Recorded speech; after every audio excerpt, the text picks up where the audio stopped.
Isa sa ating pong pag-usapan ngayon ay ito pong Mindanao. Alam po ninyo na ngayon ay patuloy na binabantayan po ito ng pamahalaan. At kabilang po sa mga nagbabantay sa mga galawan dyan, pampolitika o kung anuman, especially sa Davao Region, ang military at PNP ang inatasan. Pati po ang National Security Council ay nakamonitor sa galawang politika matapos paputukin ng Alvarez Duterte ang isyu ng gusto nilang magkaroon ng independent Mindanao, na nauna nang sinabi ni Pangulong Marcos na hindi niya papayagan yan dahil ang kanyang paniniwala, labag ito sa ating saligang batas.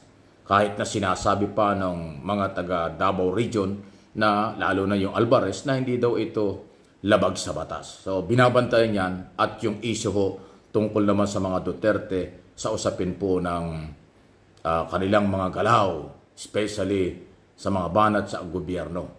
Yan, merong special, hindi naman project, special na pinagtutuunan ng pansin ang ating militar at ang polis dyan sa rehiyon ng Mindanao. At sa tingin ko, hindi po masama. Kailangan talaga. Kasi sa ngayon, ang isyong politika o parang may pagka-oposisyon o kung ano man ang gustong palabasin ay mukhang sa Davao Region, Davao City nang gagaling. Because yun ngang mga Duterte at ang kanyang mga followers. Kaya parte lang ng gobyerno na sila ay bantayan po para sa kapayapaan. Okay? Sunod na ating pag-usapan, mga Duterte pa rin. Daw mga identify. Hanggang ngayon pala nandiyan pa rin. Meron daw pong mga identify kay dating Pangulong Duterte na mga nakapwesto pa sa gobyerno. Parang under observation na ng Marcos administration. Katunayan, kung di ako nagkakamali, kung hindi nakakapag-deliver ng magagandang performance at gawain ang mga identify kung ano man ang posisyon nila, halimbawa, YOSEC, ASEC, Director, Commissioner, kung ano man, kayo po ay pwedeng matanggal or mawala, lalo na yung mga presidential appointees. Actually, hindi na aabot sa ganitong pagsusuri o evaluation ang mga dating opisyal or kasalukuyang opisyal na under o mas kilalang Duterte Boys kung sila'y voluntaring nag-resign. Kasi alam po ninyo, pag natapos ang term ng Pangulo, kung kayo ay mga presidential appointees o kung ano man, ay dapat ho automatic resign yan, automatic expired na. Pero dahil mabait ang Marcos administration, hindi inobliga na kayo ay mag-resign o umalis, yung mga co-terminus na tinatawag. Pinabayaan kayo dyan, binigyan ng pagkakataon, pero halos 2 taon na, magdadalawang taon na, ay mukhang nakikita ng kasalukuyang gobyerno may pagkukulang. Kulang ang galaw, kulang ang mga performance. Hindi pa tinukoy, pero under observation kayo.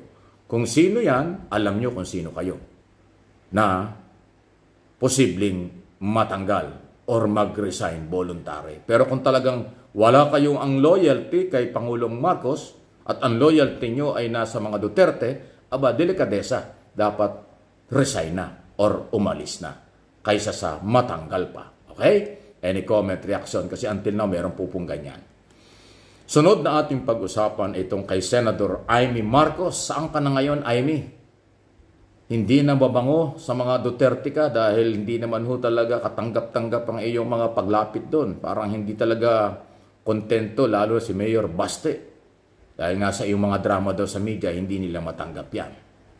Ang tanong, kung ikaw ay nagkaroon ng lamat sa relasyon kay Mayor Baste Duterte, paano kaya kay dating Pangulong Duterte or kay Vice President? Malapit na ang eleksyon sa 2025. Yung mga Marcos supporters, Marcos loyalists, nagduda na sa iyo, Amy. Ngayon ang tanong, may isasalba ba ang iyong political career ng mga Duterte followers? Yan ang tanong. Kasi until now, panay pa rin ang batikos mo sa mga kongresista na kaalyado ni Pangulong Marcos, ng iyong kapatid. Panay ang batikos mo pa rin kay Speaker Romualdez na iyong pinsan. So, ibig sabihin, consistent ka sa iyong mga pagbatikos sa malalapit kay Pangulong Marcos. So, ano ang mangyayari sa iyo? sa eleksyon sa 2025. Sa isang taon na yon, this coming October nga, filing na eh.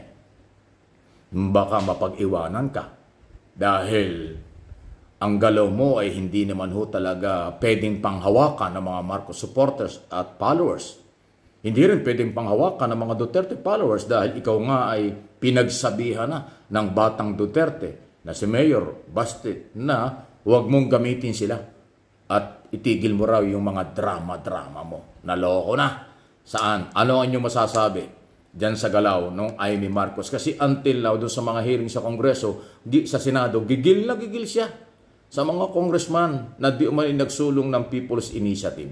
Kahit yun karapatan ng mamamayan, kaya nga People's Initiative, nagkonsulta lang sa mga congressman dahil sila ay kinatawan ng taong bayan sa Kongreso. Inangguluhan nyo hanggang ngayon, nag-aaway pa kayo.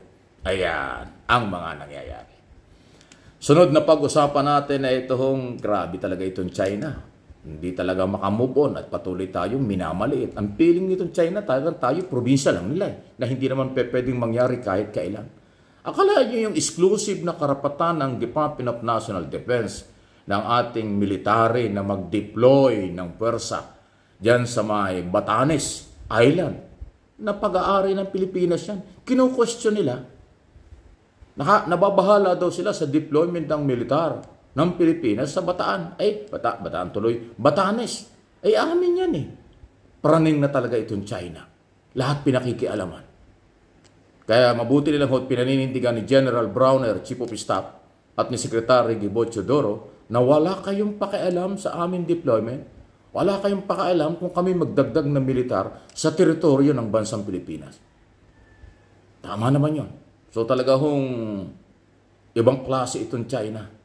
Ang laki-laki na nga ng problema pang-ekonomiya sa kanila. Ang dami na nawawalan ng trabaho doon. Ang dami ng mga Chinese national ang umaalis sa kanilang bansa dahil may problema na yung kanilang bansa. Tayo ay patuloy pa rin pinakikialaman. So suportahan natin ang posisyon ng Philippine government dahil yan din ay utos ng ating Pangulo. Hindi naman yan gagawin ng militar at ng DND kung walang go signal sa punong ehekutibo as Commander-in-Chief si Pangulong Marcos na yung deployment sa West Philippine Sea hanggang Batanes kung saan-saan na teritoryo ng Pilipinas, walang pakialam ang kahit sinong bansa. Itong panghimasok at pakikialam ng China, sobra na. Pati yung diskarte ng ating military, pinakikialaman nila at inaangguluhan ng iba.